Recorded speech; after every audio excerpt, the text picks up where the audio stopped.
بسم الله. اتبحشت دا پیغمبرت بيشت عليه الصلاة والسلام هندك حوريت هين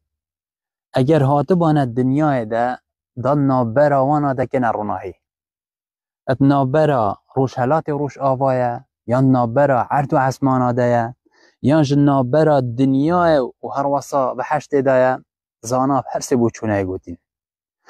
و هر وصا بهن خوشيا وانا دان نابرا ويدا تجيكتن و رابي چال سري وي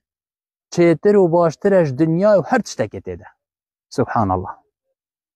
عطاي كوتا مالك كوري ديناري شوق و غريبي اما برف بحشت و ببا اوي كوتا اد بحشت دا هندك حوريت هين هند جانن اهل بحشت شانازية بيد بن اگر نجبر هندي با كو خود تعالى وصاي حسكري كوري آدمي نمرتن داشبر جاني وانا مرتن تو هزري خواب كأي خوش كامن تو الفي بحشتا هنه وكي ابن عثيمين بيجدن خد تعالى رحمه بيبت جان ترو تازه ترش في حوريا هنه هابو فيري بك أي خوش كامن رابيش تا جلا جلا جرنجه چونكي رابيش وقت خلقت بينتن جهدت زانت اوه تربيتا بابكيه اوه غيرتا براكيه اوه الظلامينية هفجينكيه ديارت كتن جلا جلا گرنگه تبه بزانه چونکه خود تعالی یل سر تا فرض کری افرا چه هنش دروه ده بیان یاوه ای خوش کامن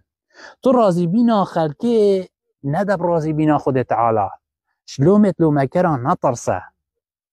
باور که او درسو کال سر تا دعوه کتن بیکو تپیوه که بیجه هندک وقتی تا بینن ات نفس خودش خوش شرمت کن بله چکوی وانا پیچه نابد هندک کس طعناش دل تدن بله باش بزانه حسیدایی بتد بن پوی درسوکاتت بن و پوی رابطاتت بن پوی نقاباتت بن